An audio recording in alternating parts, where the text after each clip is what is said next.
Good morning, Twitch. How is everybody doing today? Thank you for tuning in to my office hours. Good to see you all here. Ready to do some fun stuff today. My mic stops making noise. All right, so let's switch over here to my normal intro deal, and we'll get going. I'm also opening Visual Studio here on another screen, because I forgot to open that, but here it is, because we're going to get into Visual Studio today. All right, so this is 76th time I've done one of these, and the name is Office Hours, keeping it nice and short, simple, doing a lot of coding here, technology stuff, but I'm just considering it like hanging out in my office. We're doing a little Office Hours. We're going to follow up the pre-show trivia stuff that I started to build with your help on Thursday. Looks like my new shirt's kind of sparkling a little bit. Notice I'm sporting my new Star Trek 2020. I assume this is a 2020 design, but it's a baseball shirt. It's got the slightly longer sleeves. See? Baseball style shirt. I like it, but I'm a little sparkly, so I'm going to see if I can adjust that. It's a little distracting to me anyway. I don't know if you all can see that or not. Let's see what we can do about this. Get a little less sparkly.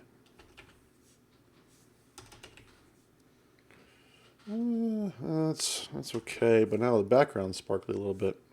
This may not be the right shirt for streaming. Hey, Gamlor, what's going on? Good to see you. Thanks for hanging out. Well, I don't know. Have to deal with it, I guess. Good to see you, Gamlor. All right. We're going to work on that. We're going to work on the pre-show trivia. So my goal is by Thursday, whether we finish on the stream or not, I'm going to have pre-show trivia. The game or for the show on Thursday, for the stream on Thursday. So if you show up here early, you won't see the normal countdown screen. You'll see some cool pre-show trivia. So that's the goal, to at least get that up and running, get it data driven, and all that kind of thing. I'm going to be tying into Couchbase to store that data. Of course, the chatbot is written ASP.NET, so I'll create an ASP.NET form. I already did create an ASP.NET form to show that. And then if we get into it far enough, after we get unit tests written, going to create a form for you viewers to submit and suggest your own pre-show trivia questions. And up until this point, all my forms and stuff has been just for my own use, but this one's actually going to face the public. So I want it to look a little nicer than normal. I want it more than just default HTML. So I'm going to try a CSS framework, see how it works. I'm not going to get too fancy. It's just going to be default, default view, that sort of thing. But might get into that. So let me zoom in here and get this font a little bigger. All right, so my normal spiel here.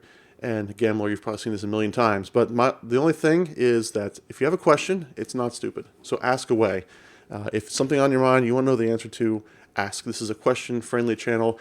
Often go off to tangents. Last stream went into a tangent about JavaScript and some sort of plugin for Chrome to run JavaScript against web pages of your choice, kind of like what was it called? Grease Monkey sort of thing back in the day. So we went on that tangent because it was for a subscriber. So I felt like it was totally fine to go off on that tangent. But you don't have to be a subscriber to ask questions. Ask away. Question-friendly channel. Go for it. I'm a member of Team Live Coders, and this is kind of one of their, I don't know what they call it, rules or important things to be on a team, but yeah, encouraging and happy to engage the chat room. That's absolutely the case. I definitely want you to ask questions and feel free to chat, leave comments, things like that. But if you're looking for other live coding streamers, you can start here at twitch.tv/team/livecoders. You can see a whole list of people who are currently streaming, others who are not currently streaming. This is a great place to go. We're up to 157 members right now. We are just taking over Twitch. It's fantastic. We're going to come back to this page later on to find someone to raid when the stream is just about over. But you can also go to livecoders.dev/members and see the whole list of members here, what we stream about, the different topics, different ways to find us online. One Kevin Griff there, first in the alphabet. That's a great stream to follow. Ball Bearded Builder, good ones. All kinds of stuff here you can find out. Not everyone's filling all the details yet, but you can go here and find all this stuff and see more information about our team. So go ahead and go there if you'd like.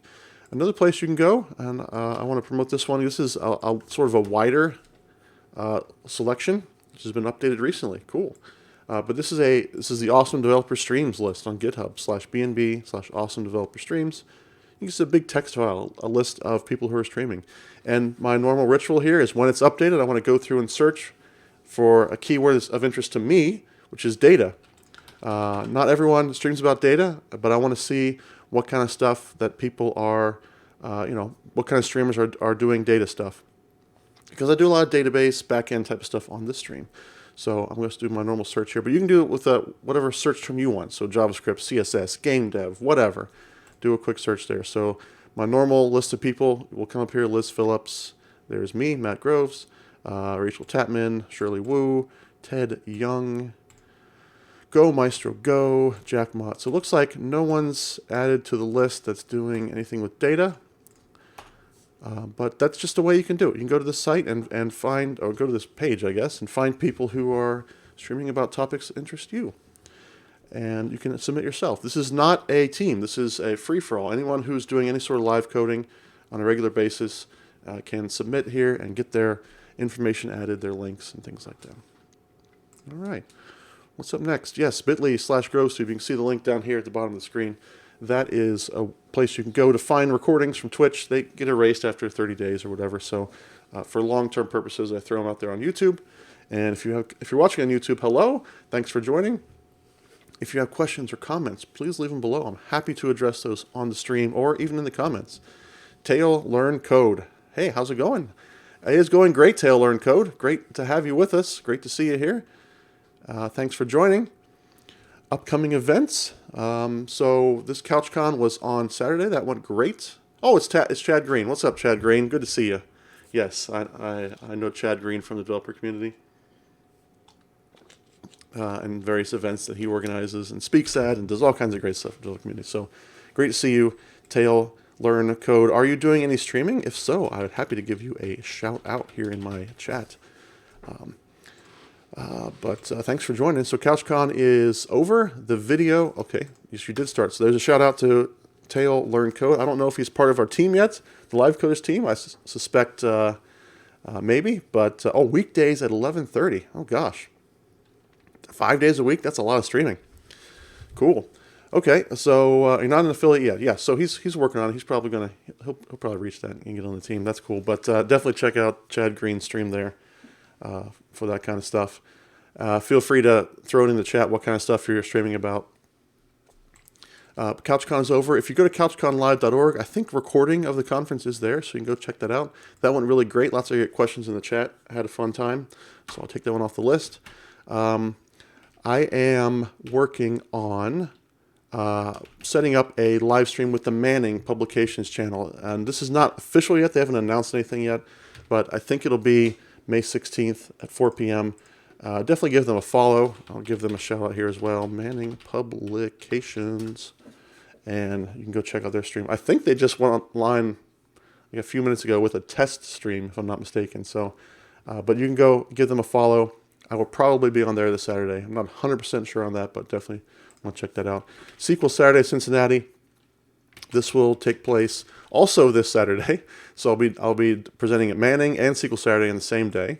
2 conferences in one day. I think that may be a new one for me. But of course they're virtual conferences, so it's a little bit easier to pull that off. This will be 10:30 in the morning, so probably it should come first in this list, chronologically speaking. That will take place inside GoToMeeting, so make sure to go there and sign up.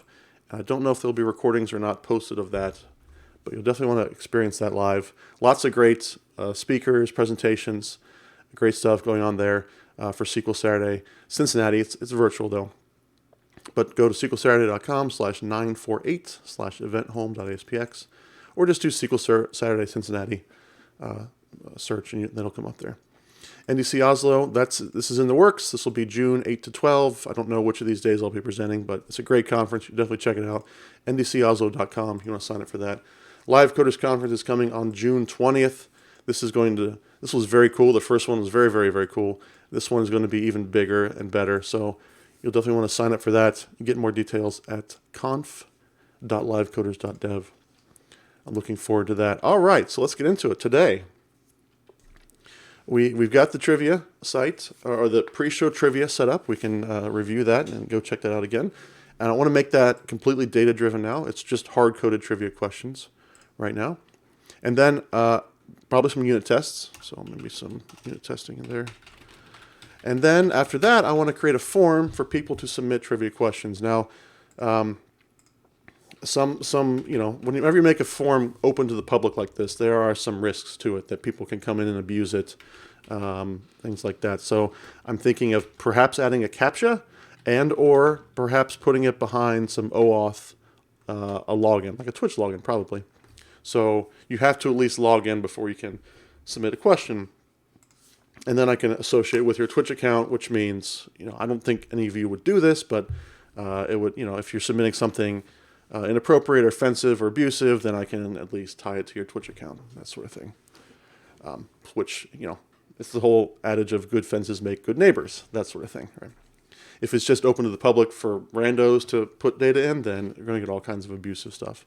And mostly spam, probably, right? So putting it behind authentication will avoid spam. CAPTCHA may also help avoid spam. I don't know if I need both of those, but we'll figure it out if we get that far. Okay, so that's it. That's what we're going to work on today. I did make a few changes to the code, which, by the way, I don't know if I've pushed them out to GitHub yet, but if you type bang current project, you'll get the link to that on GitHub. But I did make a backend for it. So if you remember, I was working on this get trivia data. I don't think I was working on this, actually. So let me show you the actual JavaScript. All right, so this part up here used to be hard-coded. It was just some JSON or some JavaScript objects containing the questions, the sample questions that I had written for testing. I've moved those, as you can see here, to the back end. You can see those are the same exact questions with the same exact answers, but they're here on the back end instead. So what I've got to replace it is a fetch. Notice it's async here. This is my first foray into JavaScript await and async, so I'm probably doing it wrong, but you can see I've changed the onload to async, and the response here is going to fetch this URL. I'm still using the bearer token stuff. I'm just going to pull that from the cookie, and if you notice my comment up here, this is the only place in my application so far where I'm fetching from a backend. If I start doing this more, then I should definitely consider wrapping all this into a helper method or some sort of global method, so that I don't have to rewrite the whole get the token, pass, add it to the URL, that sort of thing. Which if I were using jQuery, there's a very easy setup too, and I am using jQuery for this cookie, not for the fetch part. But there's a very easy way to set global AJAX settings in jQuery. So I could go that route, or we could keep it with fetch. Either way, I'm using this jQuery cookie, I guess plugin or library, because dealing with cookies in plain JavaScript is still kind of annoying. So this is I've used this one in the past to interact with cookies. That's just for authorization purposes. But all this code is still the same. It's going to throw it into reveal.js and then auto slide reveal.js. And I think I may need to start up. Yeah, I don't have it. DB650 Enterprise Edition. Start up my Couchbase here locally. And so all this is doing is just making requests to the backend, which, again, this is hard-coded, but this should go and actually retrieve data from a database. That's what we're going to work on right now. So as soon as my database is ready to go, I'll put some data into it. I'm going to think about how we're going to model this data in a NoSQL database. So here's my Twitch chat bucket. So I'm going to put the data in here. This is where all the data is stored from chat messages and all the configuration data about like that social media thing that pops up from time to time up there, and the various sound effects and things like that. All the static commands. If you type bang help, you'll see that kind of stuff. All that's stored in this bucket as well. So I'm going to just add some more data to it. We're going to put in these trivia questions. So I'm going to just sort of copy and paste the C#, even though it's not going to be valid. And let me think up of a way I want to model these. So any sort of GUID is probably fine. These are not going to be retrieved by the key. I don't think.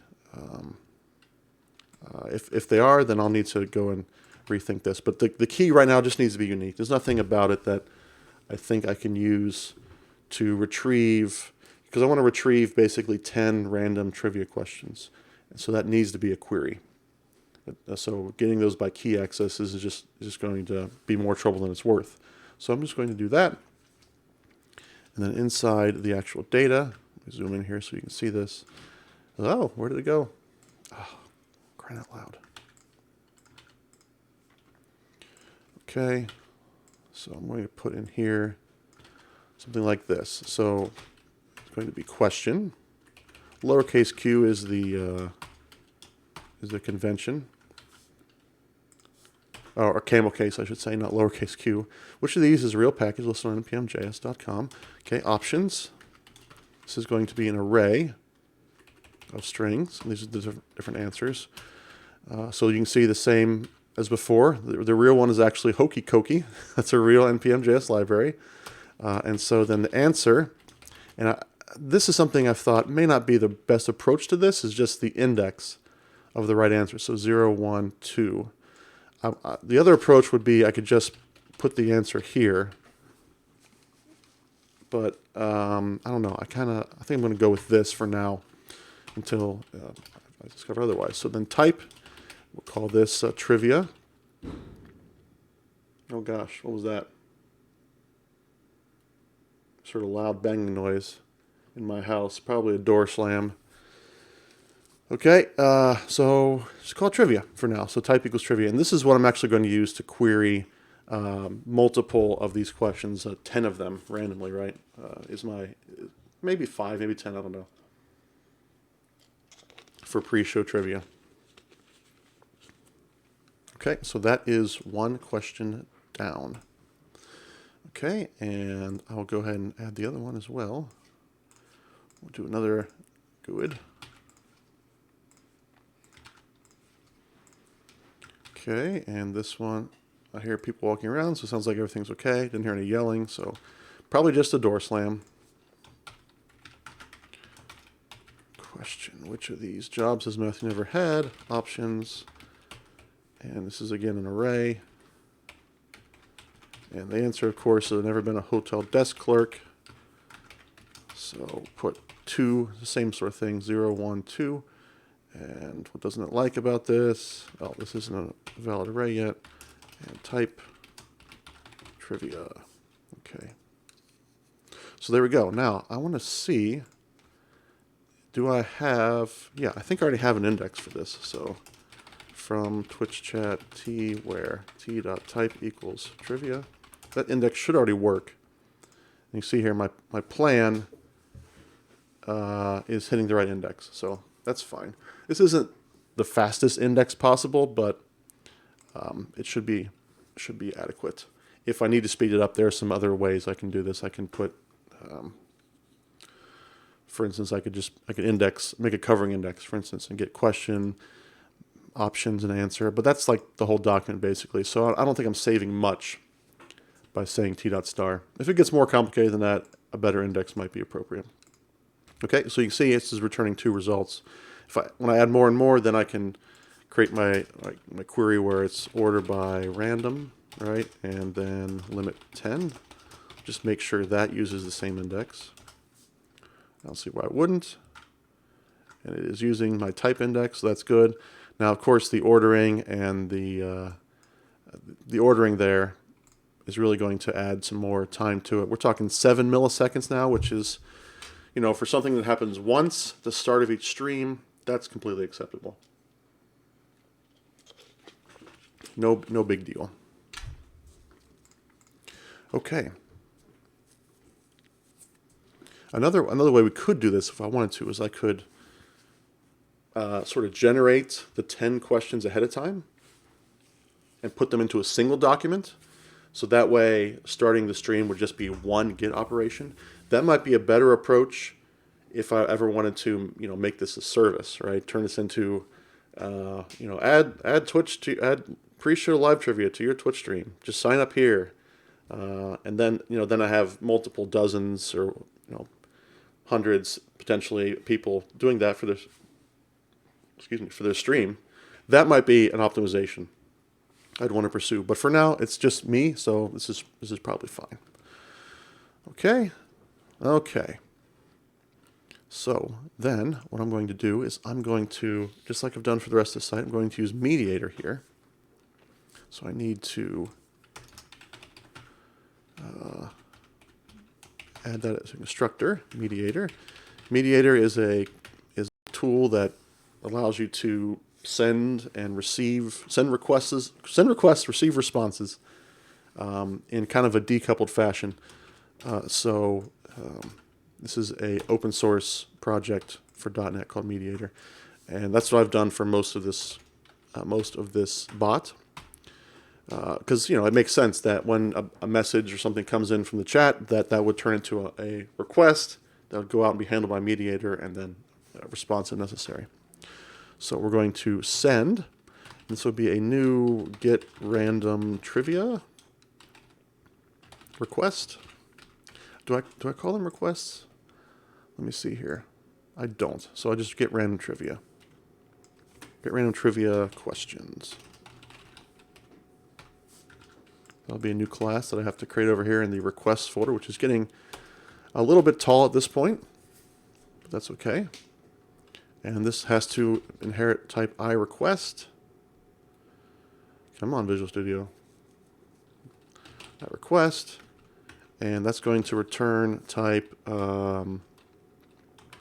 trivia question. No, list of trivia questions, probably, right? That's the response. So I need a trivia question model,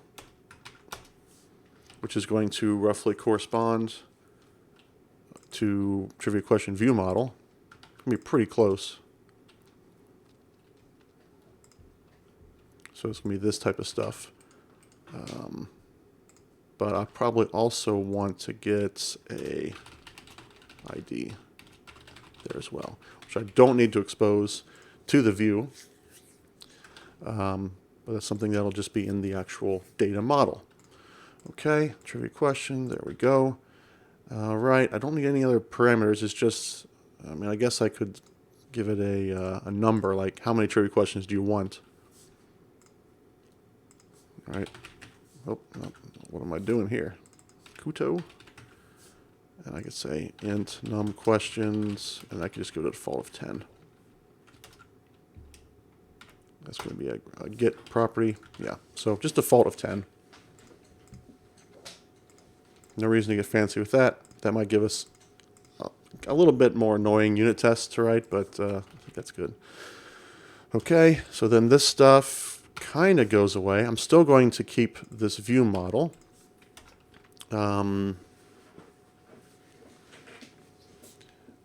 Probably, instead of a list, it should just be, and again, I don't know if this is just overdoing it or not. Trivia question view model. The view model itself, there'd be a list. Generally speaking, I don't like to pass lists into views. Usually I want to have just a single object, and the object itself might contain a list.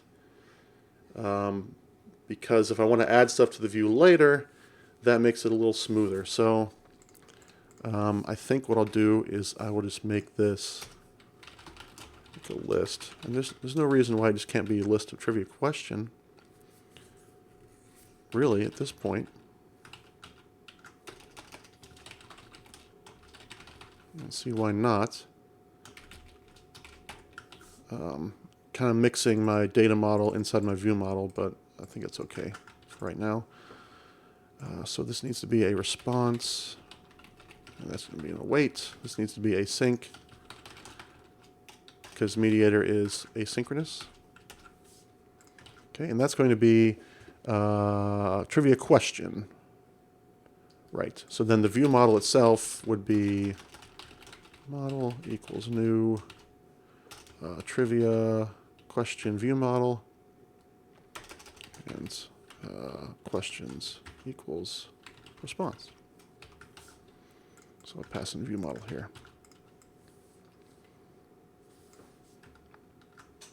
Okay, get rid of that. So this becomes much, much thinner controller, of course.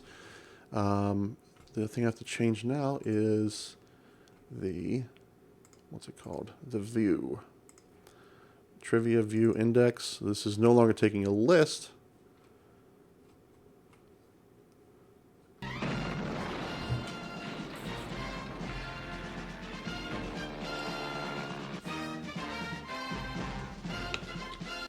Welcome, TBD Gamer. Good morning to you. I love it when a plan comes together.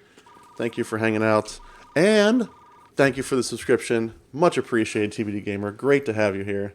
Great to see you. How's it been going? I don't think I've seen you in a few streams. Kind of missed you a little bit. I kind of missed the A-Team. Great to have you here. All right. So, oh yeah, because it's not actually returning a view, is it? That's the thing. It's just returning JSON. So I don't even need to change that. It's been going good. It's been trying to cut down on Twitch so I could be more productive. Hasn't worked. Oh gosh, that's okay. That's okay. I don't know if there's any studies about if Twitch makes you more or less productive. I can say personally, as a streamer, someone who's streaming, it slows me down slightly because this is stuff that I would just do without, talking. I would just type it and then go along. So it does slow me down, and questions come in and interaction. But that's the whole point of this, right?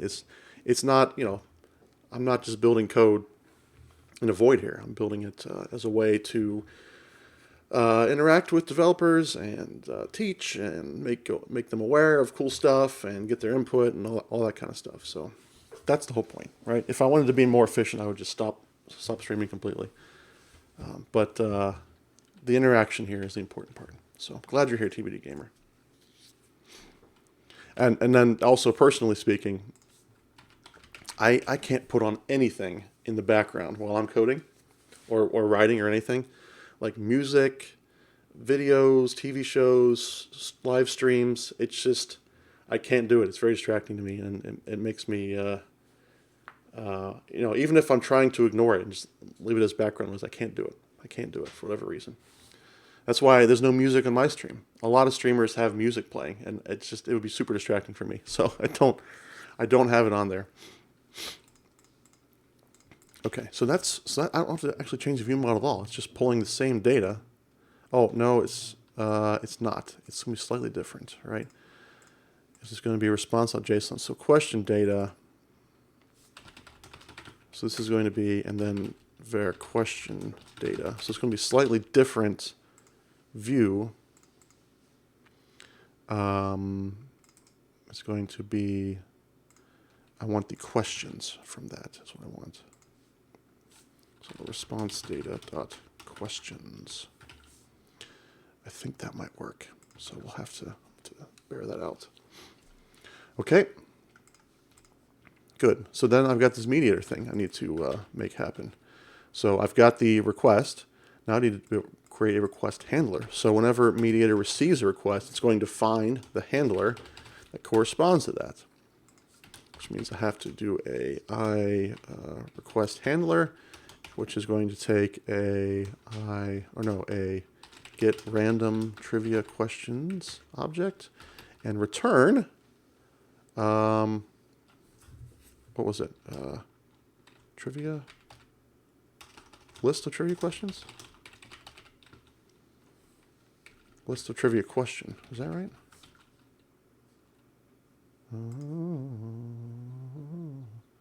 I can't remember now. Yeah, list of trivia question. That's right. Okay. Then we've got to implement some missing members. This should be asynchronous. There we go. Okay.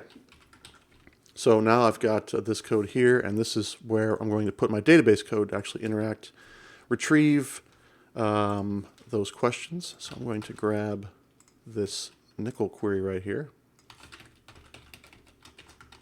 throw it into a string, like so, which means I also need, in my constructor, I need a bucket, Twitch bucket provider, so I can get the bucket. Bucket is just the, nope, not bucket name, is just the, basically the big pile of documents that I'm storing, right? So back over here, buckets, Twitch chat.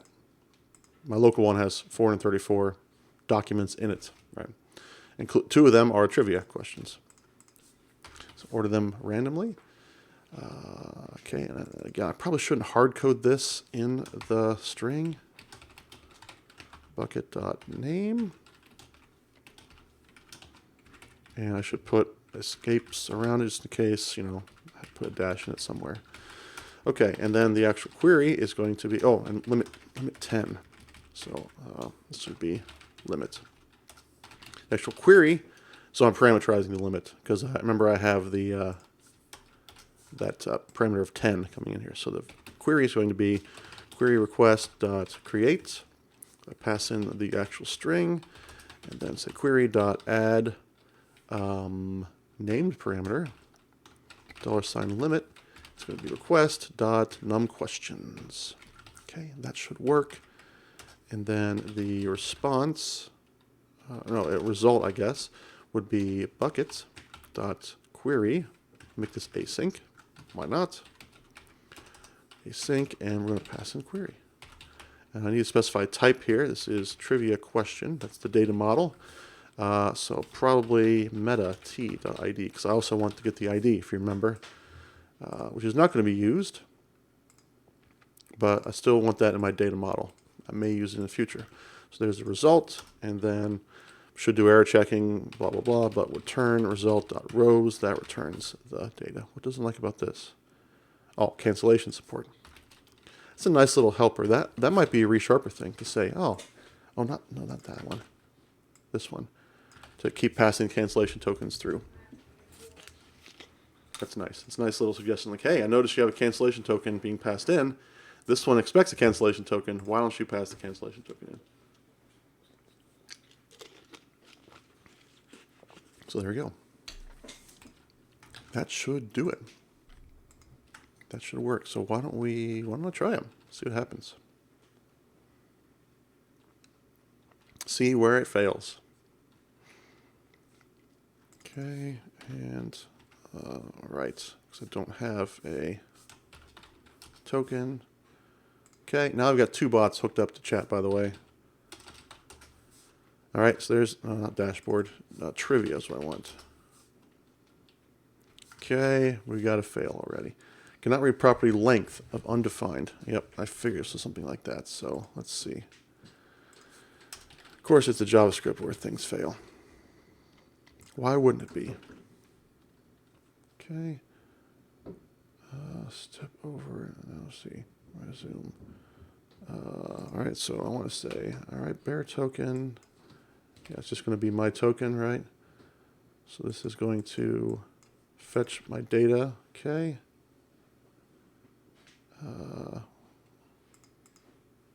It's a stream. Okay, whatever. So, it's lowercase q. That makes sense. So it's, yeah, that makes sense because it's using whatever serializer is, it's changing it to camel case.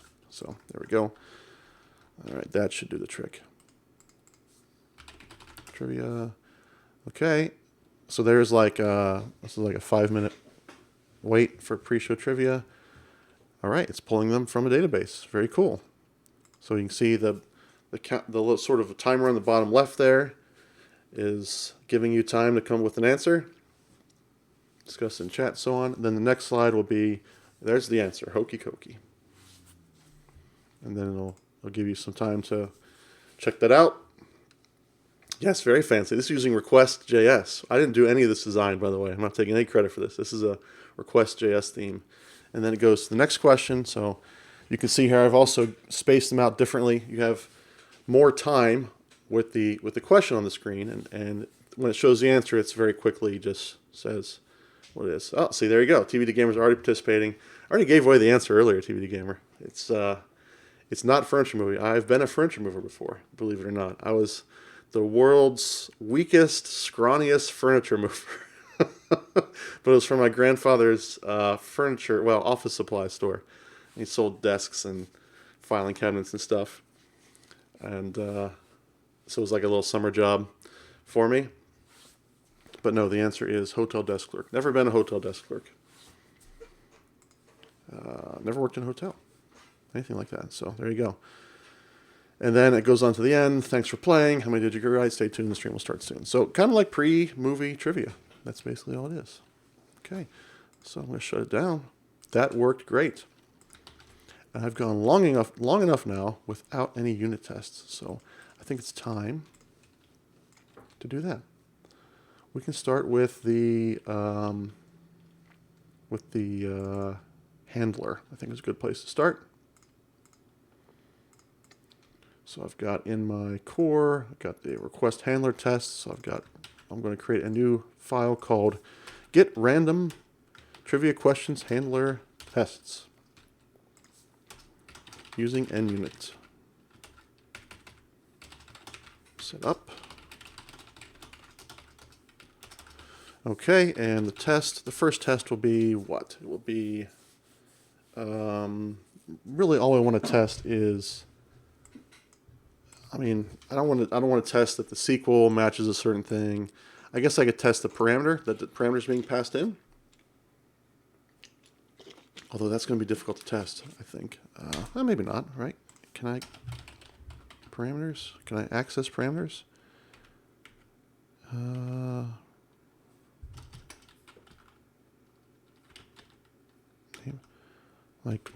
There's no list of parameters. So that's going to be very hard to test. So I don't know if that's really worth it. But I want to basically just test that a query is being executed from this. And yeah, there's not much to this. It's just a query with a parameter and execute it. So it's really more of a smoke test. Task. Async task. Query is executed to get questions. Yeah, it would make more sense to do this integration test here. I don't have any sort of integration test infrastructure in place, so that would make more sense here, honestly. But this will just be kind of a smoke test here. But we're going to new up this handler. Nope, just that one. Okay. And this whole bucket provider thing, I've done this before. So I'm going to just copy and paste that. Just get a mock bucket. That's all I really want there. It sounds weird when I say it like that. Mock bucket. It's an interface, so it's relatively easy to mock out. I'm going to pass it in there as object. So then I can verify that the query method was executed. Oh, no, doesn't go there. Provider goes there. It's a little extra hop because this bucket provider is kind of how it's done with the Couchbase extension. But it's just one little extra hop, no big deal. Okay, so we're going to arrange, act, assert. All right, so I've got this request object that comes in. Request equals new, get random. Fine, and I can just leave it at default. Yeah, put in like 13. And I'll name it too. Just to be explicit about it, no questions, okay? And we're going to say result equals the weight of the handler dot handle, passing the request, cancellation token none. And then the actual result itself, I don't really care about, so I'm just going to say mock bucket dot setup. Well, do I need to set up anything? Maybe.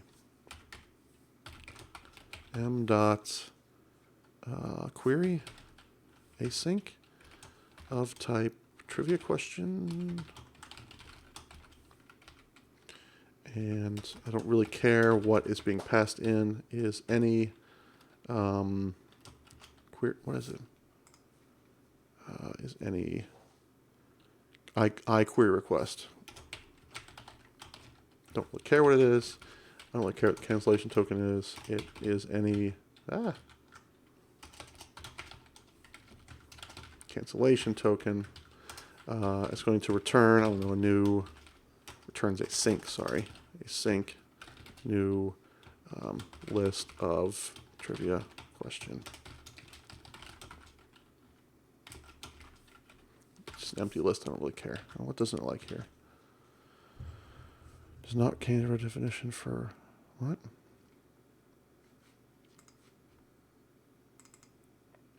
Query cancellation token. Huh?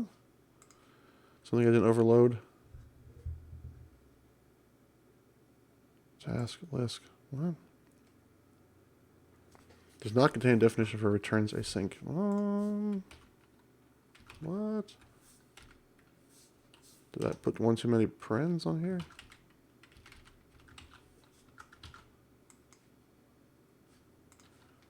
It's supposed to be a list of trivia question, right? Yeah.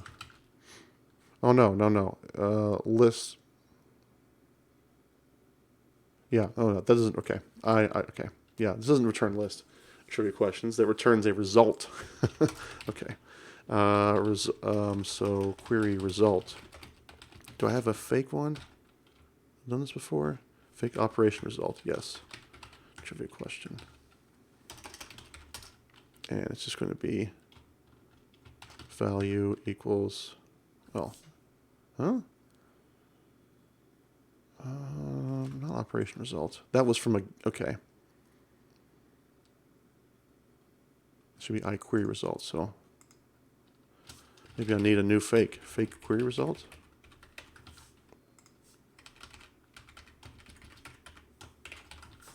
I have a fake operation result, which is more for gets and sets. Fake query result for iQuery. Come on, Visual Studio, let's move it. Oh boy. Okay, iQuery result of T. Yeah, this needs to be of type T as well. Be a lot of missing members. I don't care about most of them. Not implemented. This is how I've done a lot of fakes before. But what I do care about is the rows. So I'm going to hide most of these. And I'm going to say public list of T, fake rows. This will be a private get and just a public set. And this is all it's going to do is just return those fake rows. That can be probably shortened down, right? Yep, just like so. Hey, one Kevin Griff, what's up? How are you? Good to see you. I saw one of your streams. I got notified for one of your streams recently. It was about one of the topics you had worked on previously. And it seemed really interesting to me, but I wasn't able to view it. I was busy doing something else. Taking a break from Dev Around the Sun. Oh yeah, Dev Around the Sun's going on right now, I believe. I guess I didn't mention that early on. It's a virtual conference, and it's kind of a conference / telethon sort of thing. I haven't actually dropped in yet. Check it out. But yeah, Dev Around the Sun is happening. Okay, query results. I think it is on Twitch as well, if I'm not mistaken.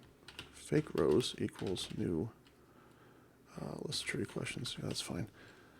Yeah, it's good stuff. Big undertaking. It certainly is. That should be it. There we go. That should work. Okay. All I really want to test, though, again, this is kind of a limited smoke test. It is on Twitch. Okay, there you go. It is happening on Twitch. You can shout out the channel in there. I don't know. Is it Dev Around the Sun on Twitch? Go ahead and throw that in the chat if you want to. Happy to promote that. Some great stuff in there. There you go. It's just Dev Around the Sun. So Dev Around the Sun. Give them a shout out. Why not? Check out that stream. Give them a follow. They got stuff going on for, I don't know, the next 24 hours at least. Maybe less than that at this point. That's like a I'm guessing it's mostly conference. It's mostly tech presentations and stuff like that. But or tech adjacent presentations. A lot of great speakers on that list. Hanselman's on there. I saw Strostrup on there, which is pretty wild, and a few others. So Venkat, things like that. Very cool. So I just want to test that this is running. That's all I really care about. So we're going to say mock bucket dot. But you and I aren't there, so how good could it possibly be? I know, right?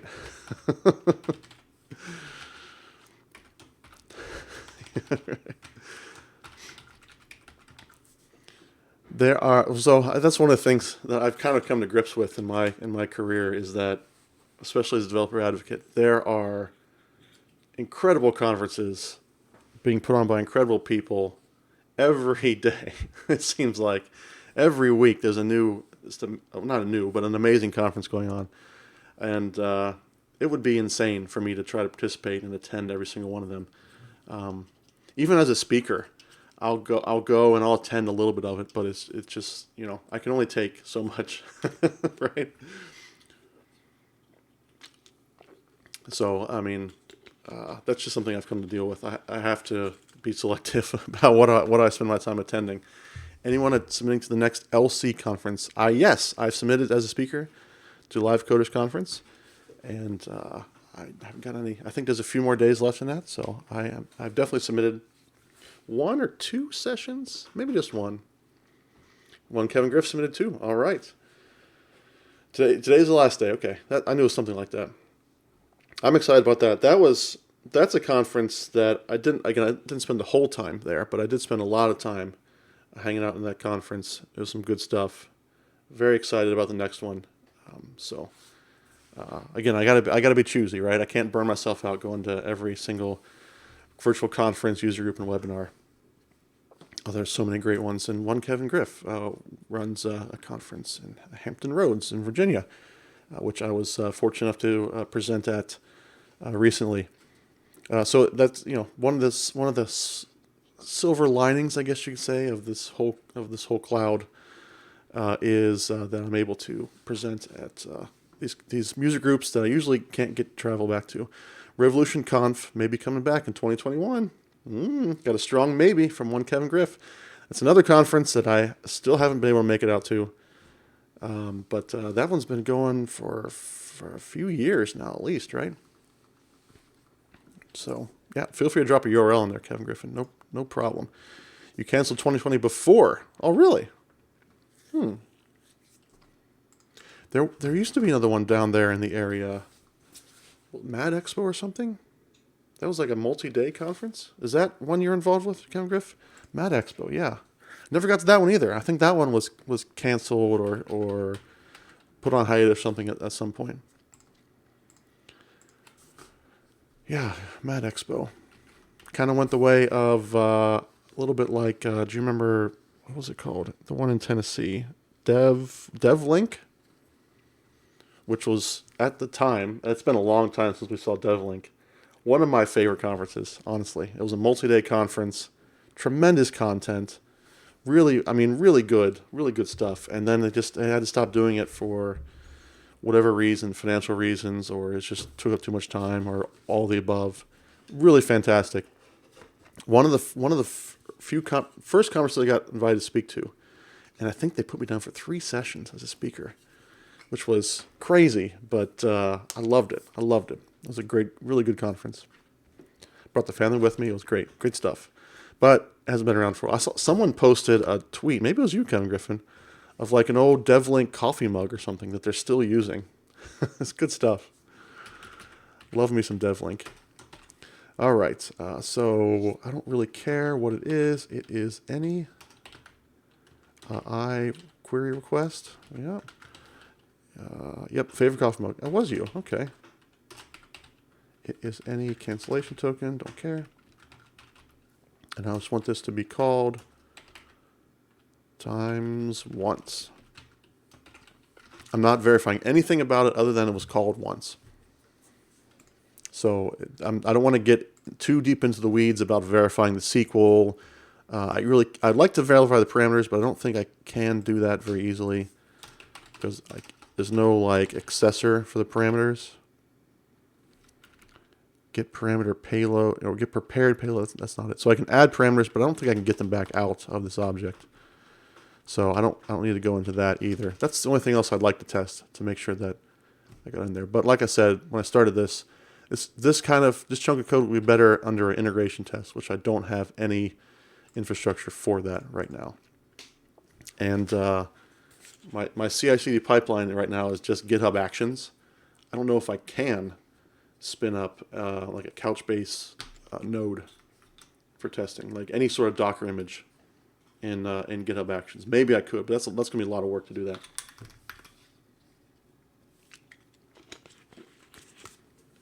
That'll be maybe a future thing that I tackle, setting up that whole thing. All right, so that test is passing, and I added this this new fake, so that's kind of cool. All right, so you can see all these green check marks. This is automatically showing up from Visual Studio Live testing, which I really like. Even though I still use ReSharper for running tests, I still like the live testing thing. All right, the controller itself.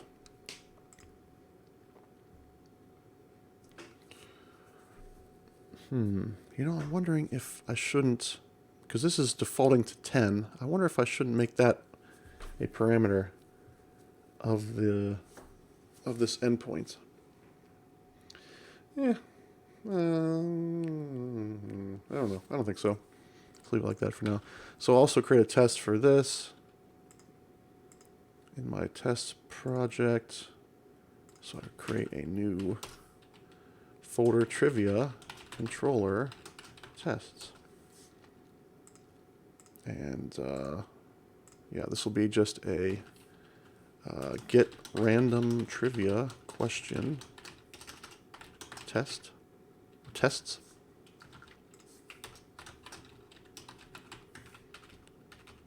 I showed off one of my favorite coffee mugs that I actually have never drank out of. I showed it off on a stream, I think last week or the week before. It was my daily WTF coffee mug. That's autographed by Alex. I still have. I used to have a coffee mug from Star Trek. I think they gave me a Star Trek, like a Thor.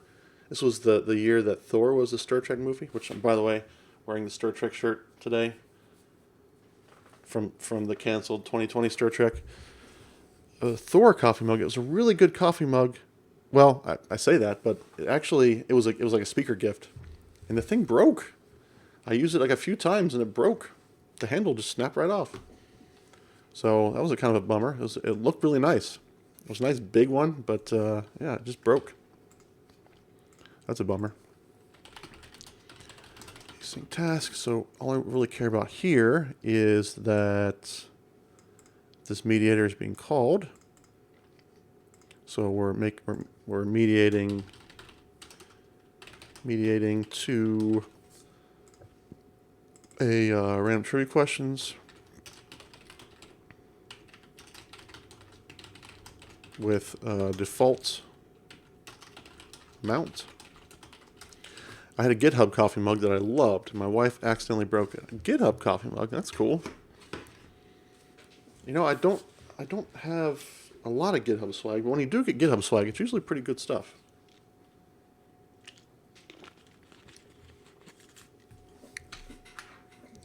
I couldn't revert that change. Little version control humor for you folks. The only tech mugs I have is 2 .NET Rocks mugs. Oh, cool. So are coffee mugs like, is that like the swag that people want, or is it just like for coffee drinkers? By the way, I got a box of swag, some Couchbase swag recently. You love coffee mug swag, all right. I got a box of Couchbase swag, but none of it's coffee mugs. I got a bunch of pins and maybe some stickers and some notebooks. A baseball hat, which I think I'm going to keep for myself. And maybe some shirts. I don't know what else in there. I'll have to dig through it. You don't drink coffee, so I have a bunch of mugs that just sit most of the time. So it's kind of a display purposes. Couchbase coffee mugs. I don't have a single I've never seen a Couchbase coffee mug. Now they did send us employees. They sent us a really nice Couchbase Yeti like thermos mug thing, which those are A, expensive, so I would never buy one for myself, but B, they are really good insulating anything, right? So I've put cold drinks in there, I've put hot drinks in there, and I've left them in the car for like an hour, and they're still the same temperature. Well, it seems like the same temperature when I come back out. So really good, but that would be very expensive swag to hand out to people. I don't think I've ever seen a Couchbase mug. Not a single one. But I gotta say, I've only recently started drinking coffee, like in the last 6 months or so. So maybe I've seen one and just didn't care. I don't know. All right, so we want to have a controller set up here. Controller equals new trivia controller, like so. Yeah. And that's going to have the mediator. So I need a mediator. Mock mediator equals new. Nope. New mock of iMediator.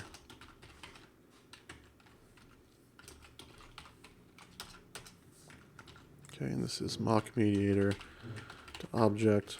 Okay. Arrange, act, assert. There's not going to be much to arrange here, I don't think. At least not yet. I mean, it's always good to have these tests, even if they're super simple. This is my opinion now. To have these super simple tests in place, because then when I go and actually change the logic, I'll at least have a test written that I can just start making some tweaks to, or adding additional methods to this test fixture. So we're going to say, and this is asynchronous, right? Yes.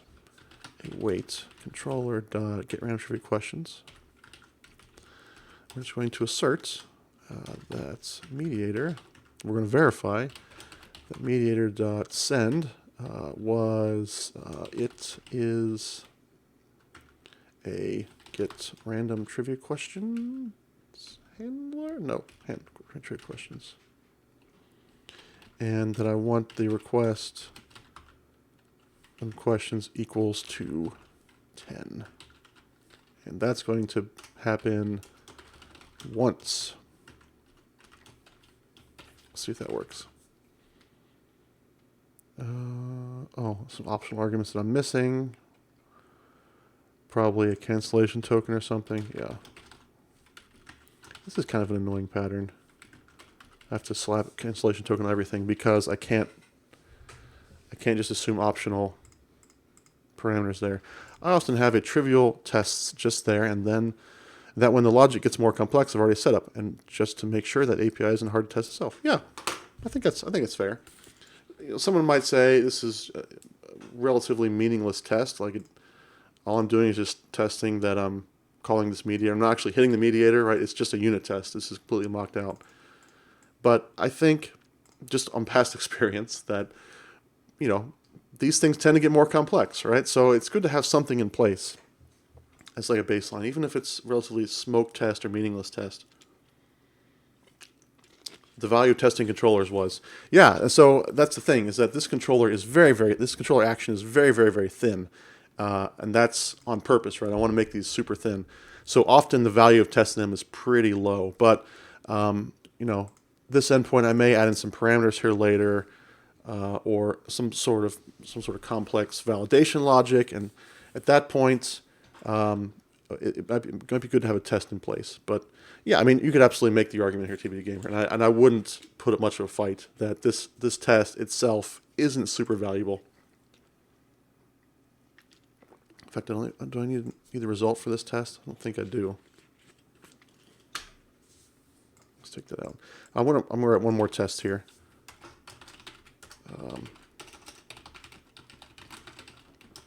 Action returns a trivia view model. Okay, this part's going to be similar. Arrange and act and assert. Okay, and this is going to be a result this time. I don't think I need to arrange anything, but I'm just going to test the assertion that result dot, oh, because this is an action result. What I need is a OK object result. Result as OK object result. And then I can say assert that OK result dot value is type of trivia question view model. Is that going to work?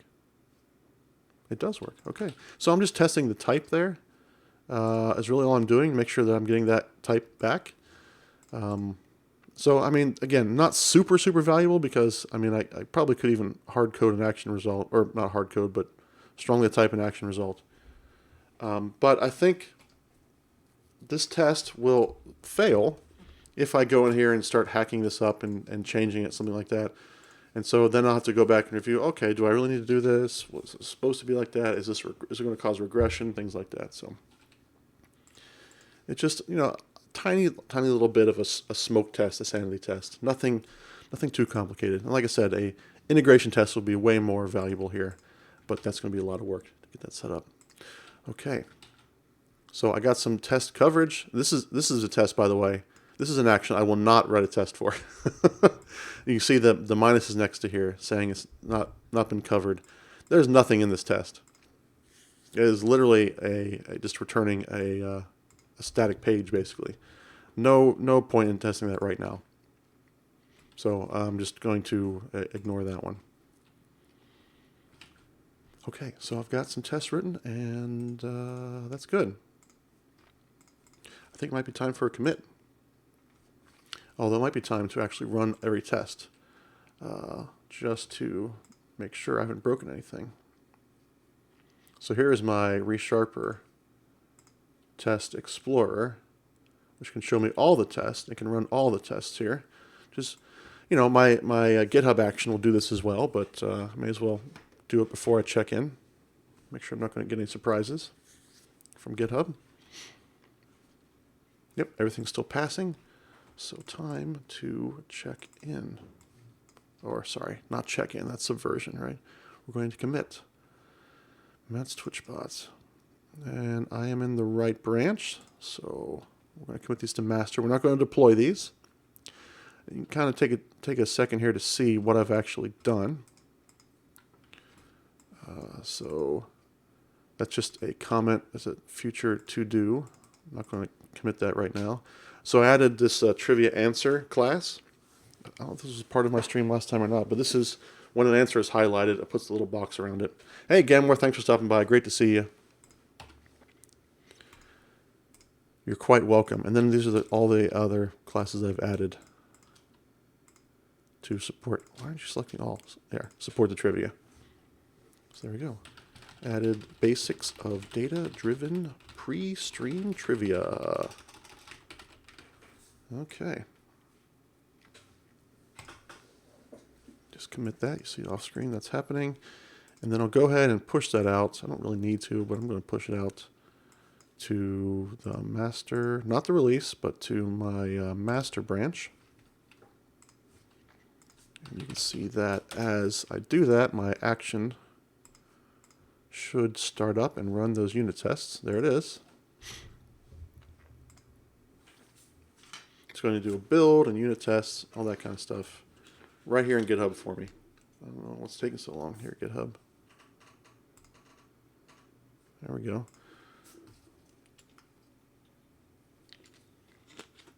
So I know these tests are all passed, so nothing here should be surprising either.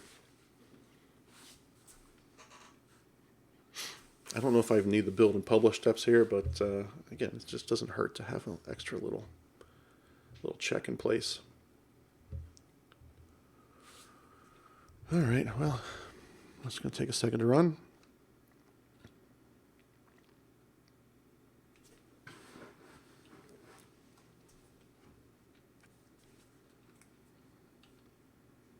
Yeah, these are running in parallel, so I don't even know if I need to build and publish the test, but there we go. So everything's passing, everything's committed, and you can go and check that out.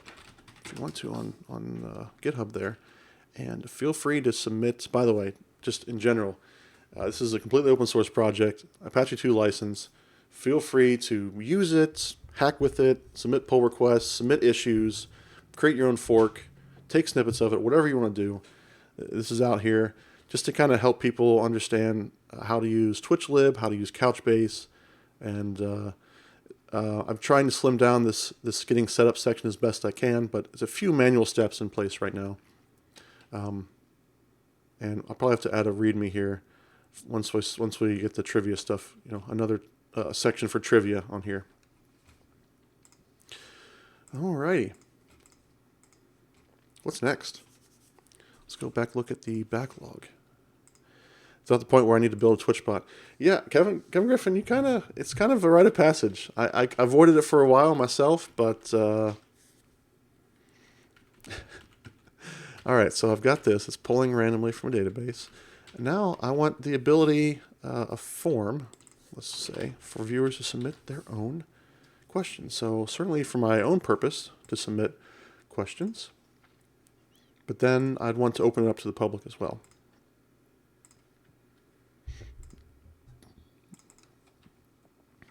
Okay, so I think I'll start with normal bearer token auth on this, but I'll eventually want to add probably OAuth, is what I'm thinking, to this, because I don't want to give out a separate bearer token.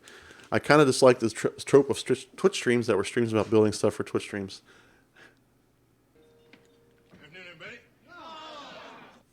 What's up, Calvin? No, we're not done yet. We're about halfway through. You're here just in time. Belly up to the to your bar stool there and hang out for a while. Good to see you, Calvin. I just submitted the actual pre-show trivia that pulls from the database. So I don't know if have you seen the pre-show trivia, Calvin? It's pretty cool. I'll show it to you here for a second. This is mostly done with Reveal.js. So there you go. So it shows that, and then it'll show like here's the trivia. Oh, you saw it started last week. Yeah, that's right. Here's the actual answer. It'll do this automatically, right? I've turned off the. I turned it back on because I don't want to wait that long. But there you can see the answers. That's all being pulled from a database now. So it's all being pulled from Couchbase. The next step would be what I want to do now is to actually create a form. So people like yourself, for instance, or TBD, or one Kevin Griff, or Gamlor, or random randos can go ahead and submit their own suggestions for trivia questions. Yeah, so TBD Gamer and Kevin Griff, they don't want to work on the bot stuff, much other stuff. That's cool. It's totally cool. No, it's fine. Absolutely. And this is, I understand this is kind of a toy app, but from my point of view, it's a way for me to dog food like ASP.NET core stuff as it comes out, a way for me to dog food Couchbase, and just try to demonstrate different approaches to interacting with data and interact with ASP.NET. I've even used this to explore some kind of a lot of asynchronous stuff and unit testing, things like that. But yeah, it's not for everybody. Not everyone has to build one, but it just seemed like there for a while everybody was. Right? Let's build a Twitch bot. Calvin's thinking of building a new desktop application with UWP. Oh. Honest Dan Games had the best Twitch bot I ever seen. It was an RPG. Oh yeah. A UWP app on the stream. So something for your employer, or just something for your own education exploration. Everyone in the chat was a character. Yeah. You don't have experience in any of it, so it seems fun. In quotes. All right. Because I thought you would just deploy a Xamarin app, so maybe the next step would be a UWP app to do the same sort of thing. Building a Xamarin Forms app the last couple of weeks. All right, nice, TBD Gamer. Calvin Germain here, if you have questions. I don't have any answers for Xamarin, but feel free to ask anyway. Hooked on development again, which hasn't happened in a while. Hooked on development worked for me. Okay, so what do I need here? I need 2 actions. And I'm going to just say to-do use, not to-do use auth on these, but it's going to be one as a get and one that is a post. So this will be like, well, I probably need 3 actions, right? One of them is for myself to see a list of submitted questions because I don't want them to just go completely unfiltered. So I don't know, let's do trivia manage maybe, and we could do another one that is trivia. Because trivia is the main link up here. So trivia add, and I might need a trivia edit at some point. That would be again for myself, but trivia add, that's going to be a post. So I think that's what I'm going to need for now. Bearer token. Let's see. You're going to track your games collection. Oh, scanning and photos and stuff. Oh, that's cool. I still have a bit of a games collection left. I've been trying to sell it off bit by bit. But that's cool. What kind of games are you collecting? We've probably talked about this before. What kind of games are you collecting?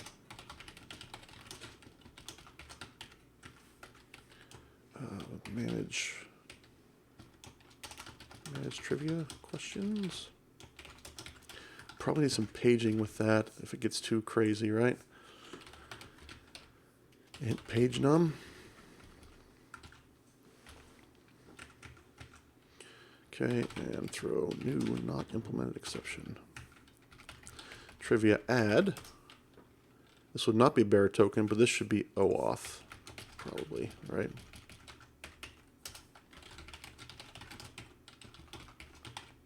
Result. This will be add.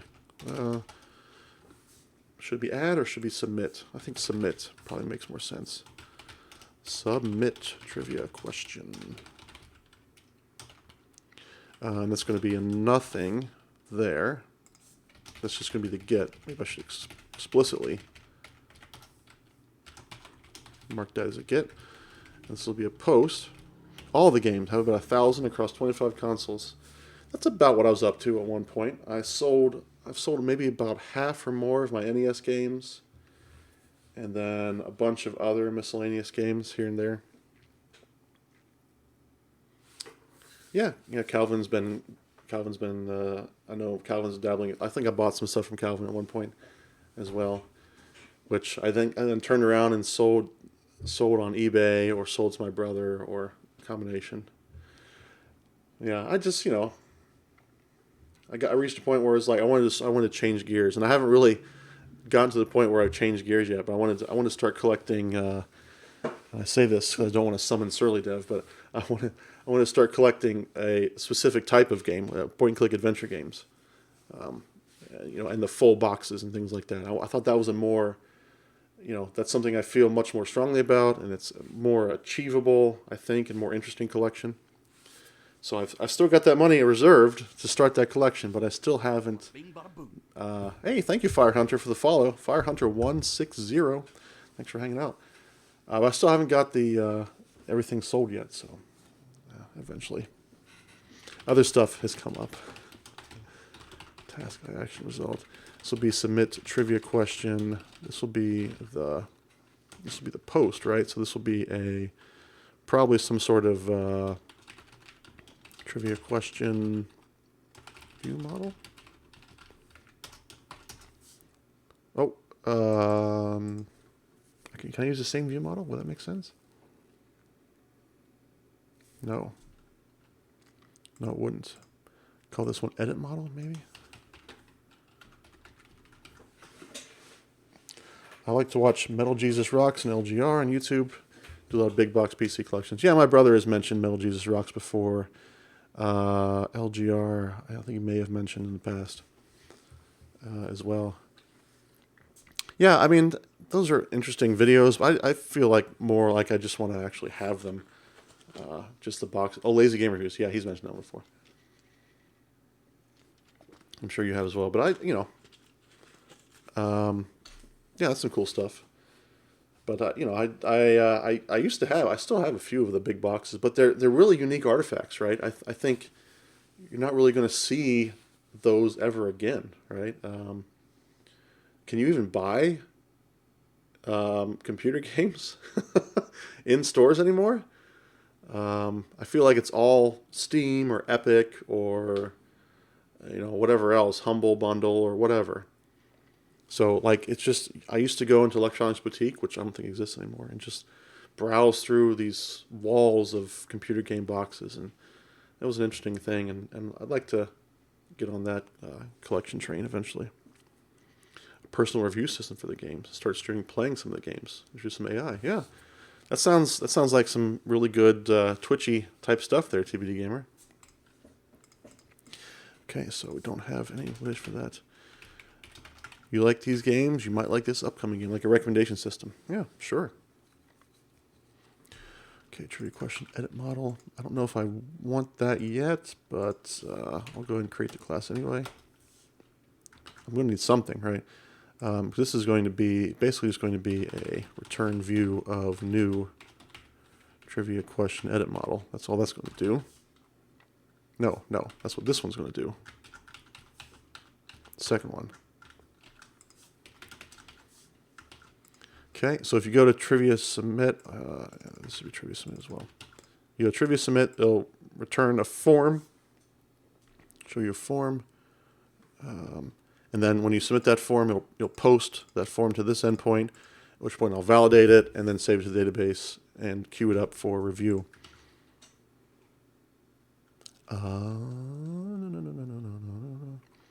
Which probably need to add that to the data model here as well, whether it's been reviewed or not. Okay.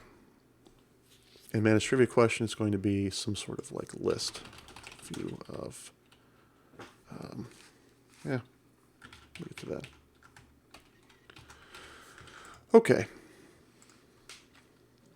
So this is where I thought maybe we could do some CSS, and I teased that a little bit at the beginning. I am not good with CSS, but there was a CSS library. I say library, it's not really a library, but it's just like a CSS framework, I guess.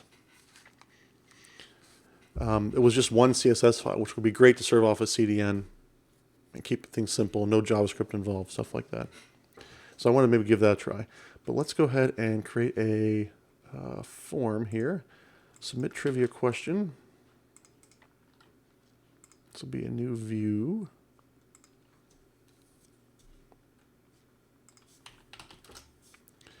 Razor view. Submit trivia question. Okay, and the model is trivia question edit model. Okay, there we go. And on this page would be a form, I guess. Form. Method equals post. Okay, and so what we need is maybe I need to look into CSS before I start doing this, but let's just put them in divs for now, and I can say label, and that's going to be the question, and there's going to be a text box. Type equals text. Placeholder equals enter your trivia question here, and an ID of question, name of question, and this will be label for equals question. Okay, and then it gets a little trickier now. We're going to say well, it's going to be answers, right? Maybe this is a field set.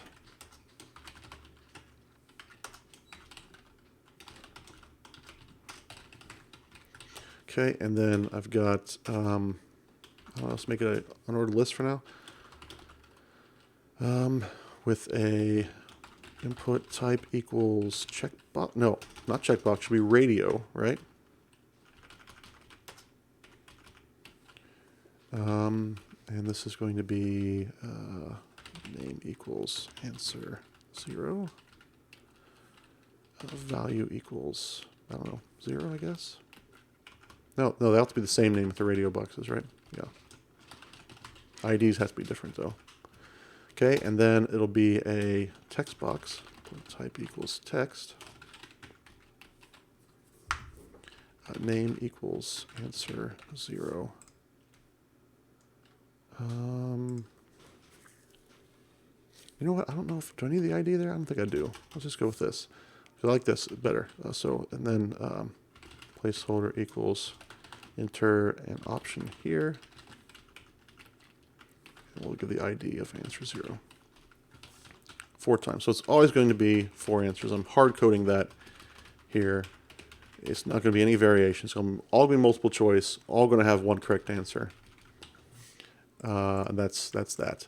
And then, oh yeah, hey, thanks for stopping by, Chad. Enjoy on your stream. I may come over and raid you, although you're not on the team yet. So I might forget. But if you're streaming, someone remind me. I'll check and maybe I'll raid. Tail learn code. Thanks for coming by.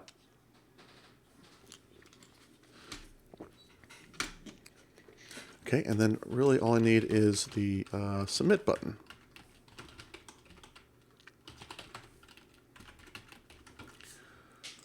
Okay, need a bot command to remind you at the end who you said you'd rate. I don't know. I've got regulars for that, Calvin. I got TBD and Calvin. You're the meat bots. All right.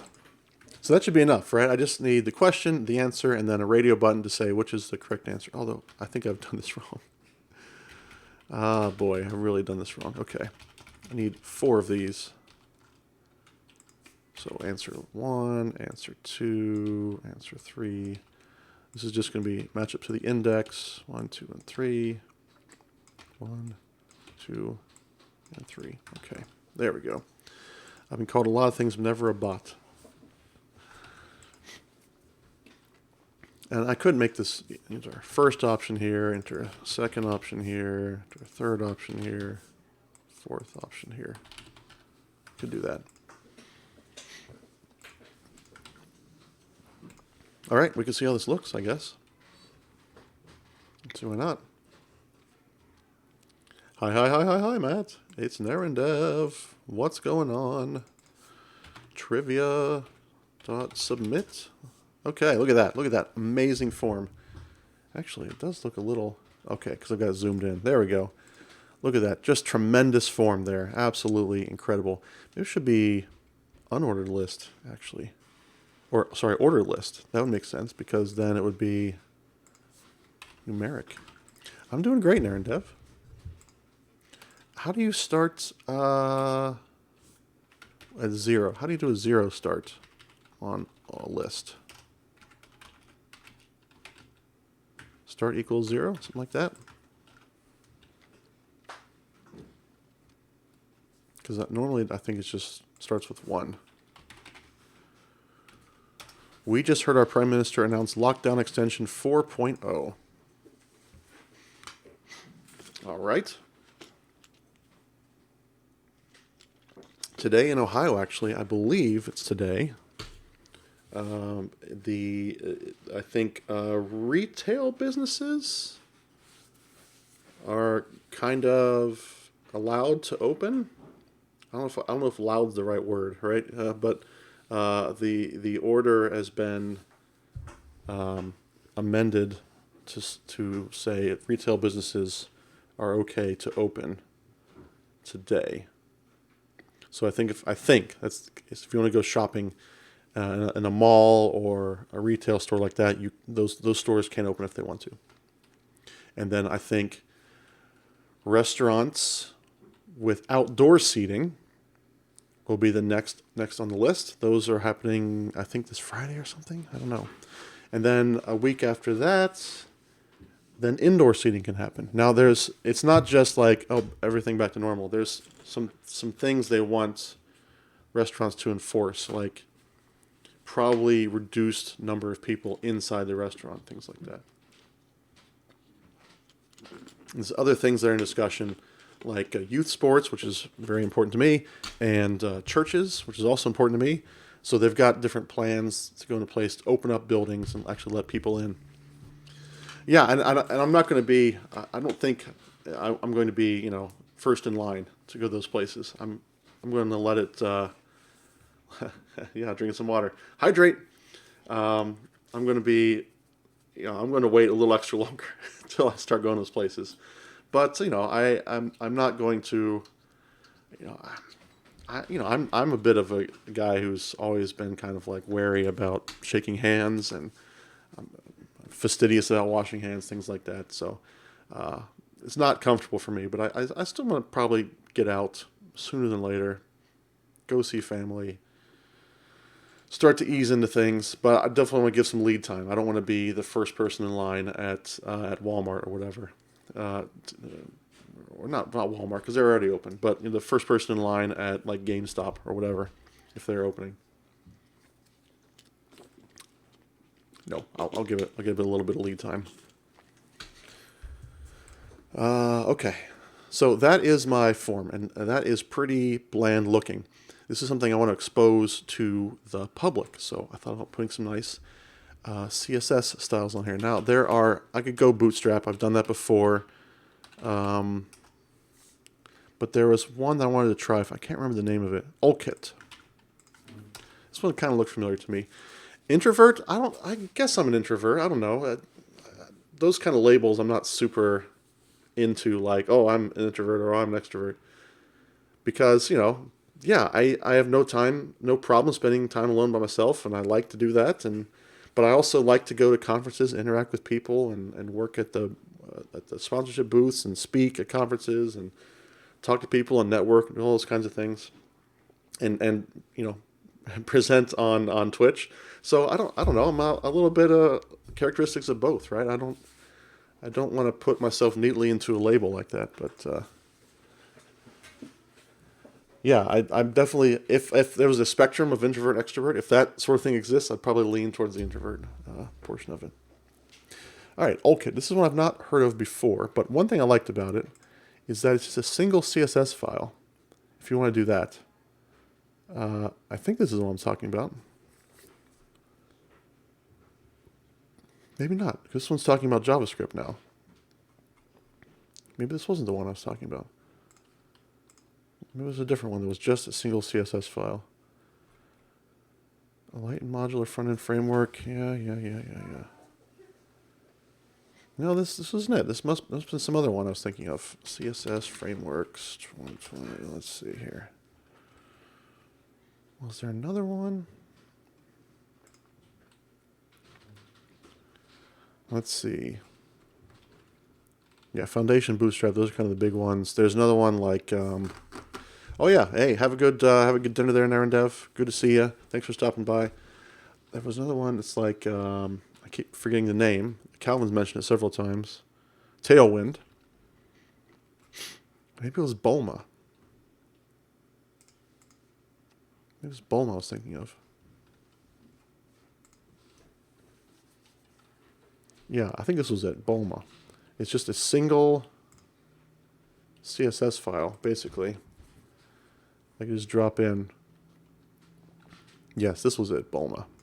So I'm going to use a CDN. There's all the other ways to install it, but I'm going to use a CDN here. It's only CSS. So yeah, I probably need to put some HTML in here, right? Some actual HTML constructs, but in the HTML goes up here too. In the head. Let me close this down. I'm going to use the CDN here, which they recommend JS deliver. It's probably on CDN JS too, although maybe not. I don't know. Type equals text CSS. Okay, so I'm going to bring that in, and then what do? Look at all these other projects. Geez, that's a lot. Okay, online documentation. Use a doc type HTML. Okay, let's do that. Does that go up here? Like, oops. does that go there instead of HTML, or do I don't know. Let's see. Okay, yeah, here we go.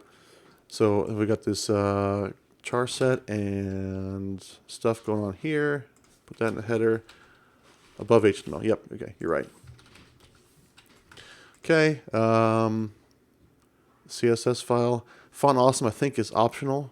If I want to use that, a title would be good. Probably it's not related to this, but probably would be good. Submit your own trivia question to that's good enough. Okay, and don't need font awesome, but there's this section stuff in here.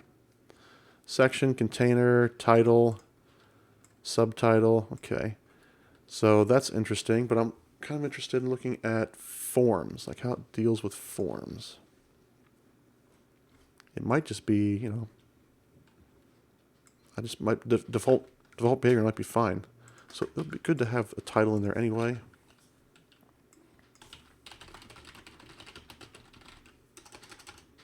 Trivia question, just H1. So I've got the section in this div, so I'll put down here, I'll put close div. I only have the one section. We'll just see what happens. Let's see what it looks like. Where was I? Over here. Then I can explore some of these classes. But let's just see what the default behavior is. See how it looks.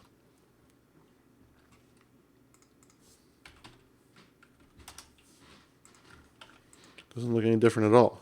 So what's going on here?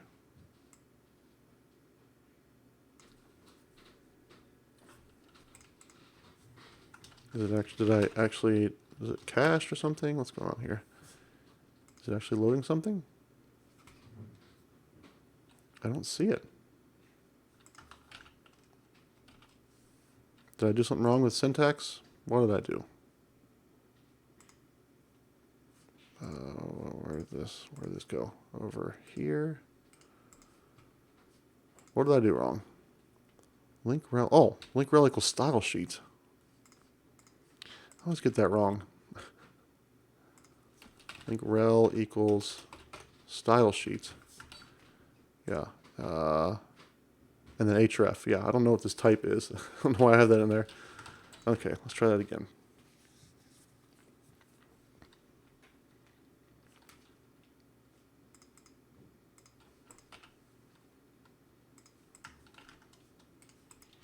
Still nothing happening. It's bringing in Bulma, but it's nothing doing. Okay, no fancy styles or anything. You're also missing part of the URL in CSS, aren't you? Am I? Oh, I suppose I am. I thought, gosh,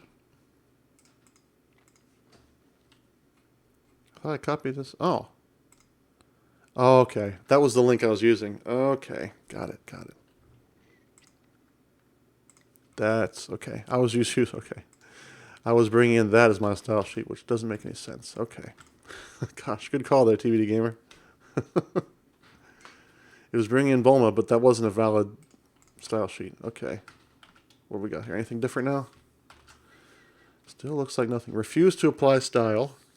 Oh, because it's a sass. What? No. I don't want the sass. Here we go.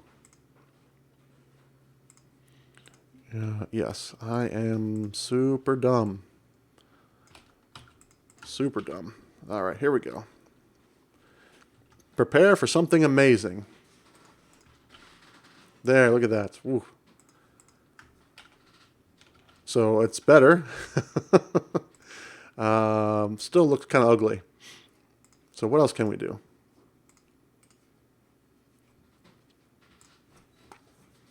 It's a collection of classes. Yep, that makes sense. Okay, input exists as a class. Interesting. So I have to put input class on inputs? All right, modularity. Yeah, I don't need to split it up. I just want the plain thing as it is. Responsiveness. Has all these breakpoints. Yep, okay. Fine. Variables, colors. What about forms? Is there anything about forms in here? Oh, there is something about forms. How did you get to that from here? I was on overview. And there's a forms section. What's up, Bulma? Let's go. Bulma sounds like one of the names that Jerry Seinfeld was guessing, that woman he didn't know the name of. Oh, navigation's on the right side of the screen. Okay. That's what I'm missing. There's form over here. I just kind of ignored this. I thought it was an ad or something.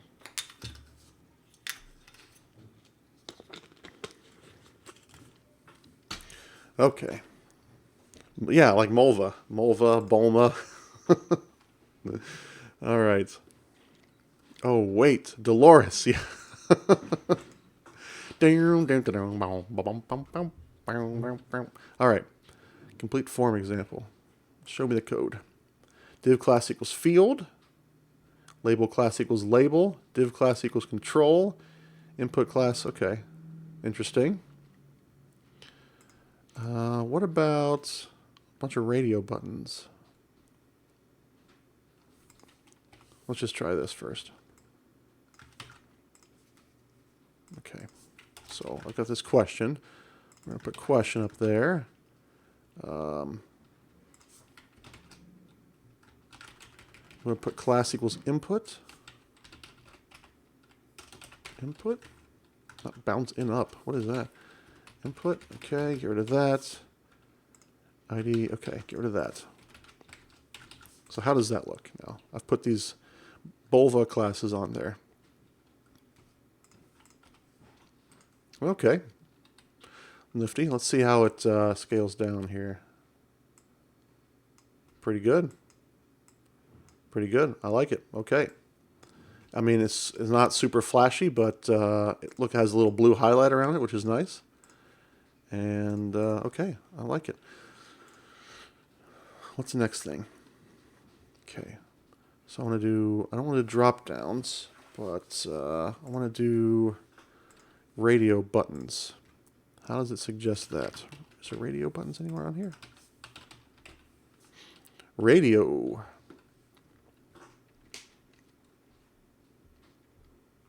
I want to do like a combination radio and text boxes. So it looks like it's just same sort of thing. Div class equals control, class equals radio, type equals, no, that's it. You don't have to put a type on input or a class on the input. But it just embeds them within the label. That's cool. I like that pattern. Disable it. Okay. Fine. What about if I want to put them next to each other? Multiple select. Not quite right. Yep.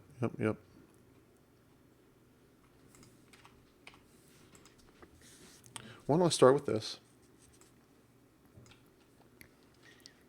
And it's kind of annoying that it's not going vertical.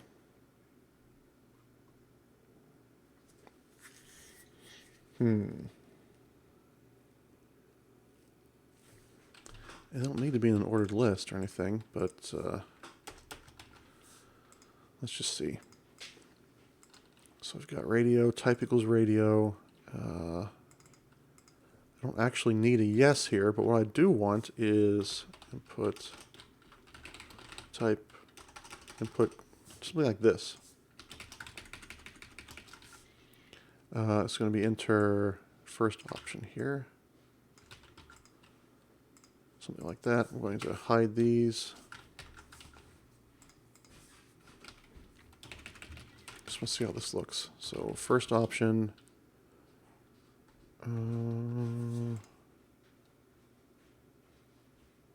What? Enter first option here. I want an ID, not question. Answer 0 and name equals answer 0.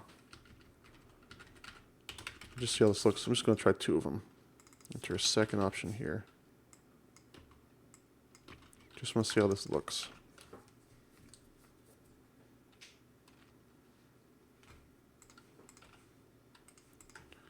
Well, you know, It's not terrible, but what about when I collapse it down? That's kind of an ugly collapse there. Or about 4 of them. That's what I want, right? 2, 2, 3, 3.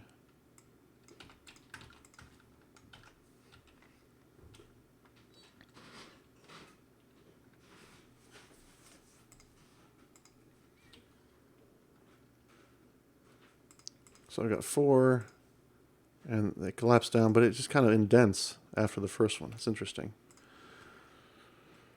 What do we got here? So maybe some of that grid stuff might be interesting here. This was what? This was it modularity? No. Responsiveness?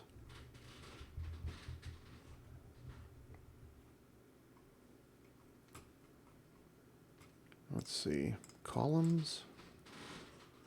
Columns. Maybe that's the way we want to go. Each column will have an equal width, no matter the number of columns. Sizes. Yeah. Oh, I like this. Column is 3/4. Column is 4/5. That's nice. It's kind of like a fluent CSS. Interesting. Gap. Each column has a gap. Yep, gapless. Fine. What if I just want something like a stack? I don't know. No magic numbers. I'm on board with that. I mean, there are numbers, right? If you go back to responsiveness, right? Here's the 5 breakpoints. There's your numbers. Assuming you can redefine those if you want to. I don't know why you'd want to.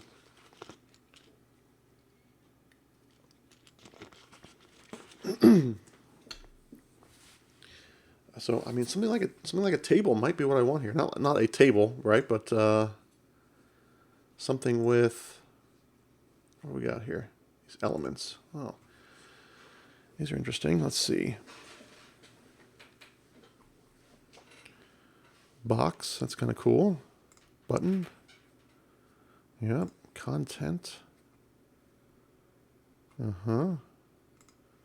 Delete. That's like a little delete icon. Table.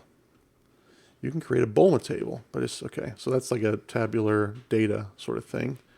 It's not what I want. Tag. That's interesting. Little tag. Little taggy box thing. All right, what else we got? Breadcrumb, drop down, modal. Oh, cool. We got a modal. Is that a pure CSS modal? That's pretty cool. I like that. I'm kind of liking this so far. Pagination, I might need that here when I start doing the manage page. Panel. Oh, that's kind of cool with little tabs on it.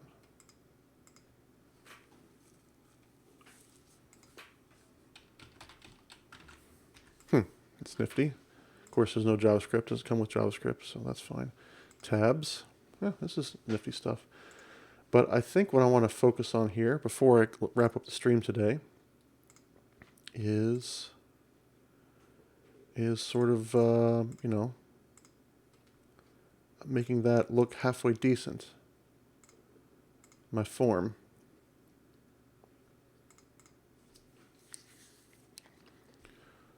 So where was that, the sizes thing? Yeah. So if I said is, yeah, I can.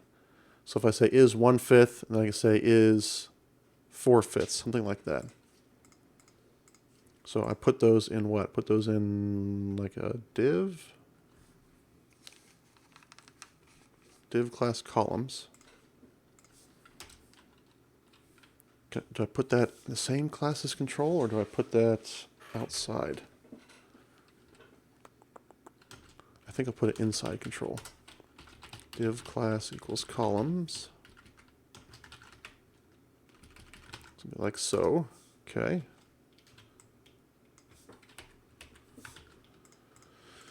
Okay, and then I have div class column is 1/5. Like that, and that's where the radio button goes. Just the radio button. And then I'll have div class column is 4/5. 4/5. I'll have just the text box in there. Something like that. I'm going to comment these out. Just want to see how that looks.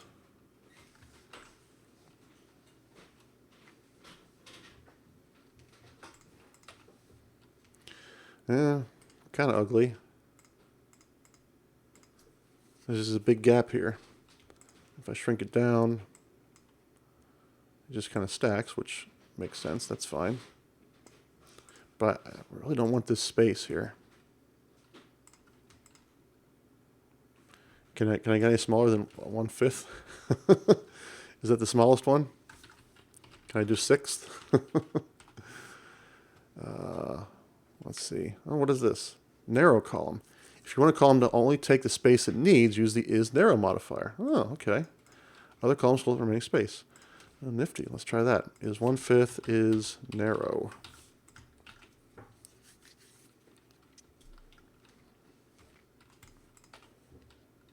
That's not really doing anything. Did I miss something? Narrow column is 5. Oh, so maybe, okay. Take off this. Just kind of conflict with each other. Oh, okay. Now we're cooking. Now we're cooking. All right. I don't hate that. We'll just have 4 of these. So this will be answer 1. Enter second option here. Third. 2, and fourth.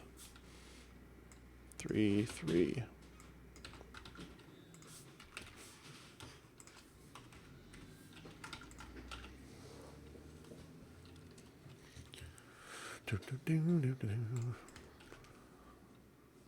Oh, busted. Okay. It's still not quite behaving how I want it to. Okay, if I collapse it down, it's kind of close, but you see it's still wrapping here. So do I need to give it all the space? Let me see. Let me see what's going on here. Is there something like the opposite of narrow? I just take all the space you can?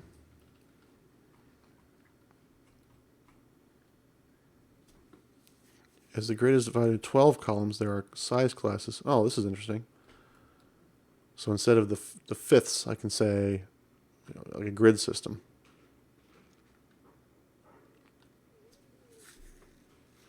So maybe that's what I want to do instead. I can just say is 1 and is 11. Is 1 and is 11. Something like that. I really am getting annoyed having to type these over and over.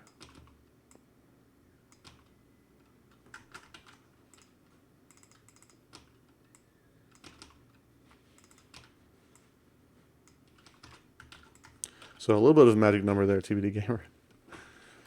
Have to know how many spots there are on this checkerboard. It's still not doing it. It's still not behaving. Okay. Do I need to define something on the columns itself?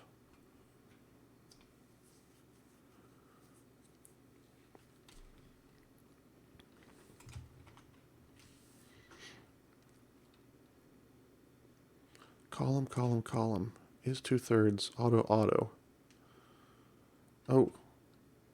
Oh, okay. If I don't specify it, sort of auto does it. What about this?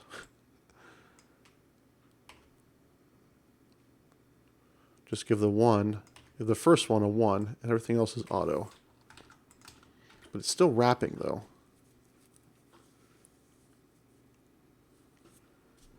Do I need to specify a row or something like that? There's got to be something like that.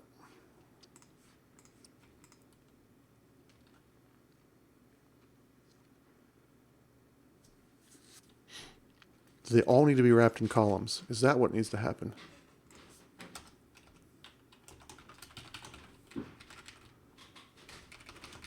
That's a little bit counterintuitive to me, but I think I can live with that. Oh gosh. You know what, forget this. I'm going to just go the lazy route and I'll fix this stuff later. Copy and paste. This is invalid HTML, but it should still render correctly.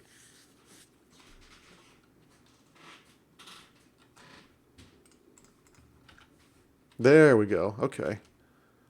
Okay. All right, and then I can go and do the auto thing, right? Is narrow.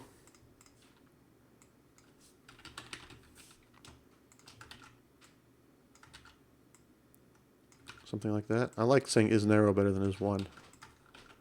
Just seems more semantic to me. I don't know. Okay, yeah. All right, I don't hate this. This is kind of what I was going for. Need to work on the submit button. There's probably some styles for that. But okay, I think maybe some more instruction up here would be good. Like, what are you supposed to do with these? Select the one that is the correct answer and submit. And then it'll be in a queue for me to approve. All right, I think that's good. Let's go check out a raid now. Let's end on a high note, shall we? Who did I promise I would try to raid? It was Chad Green, right? Twitch TV/tail learn code.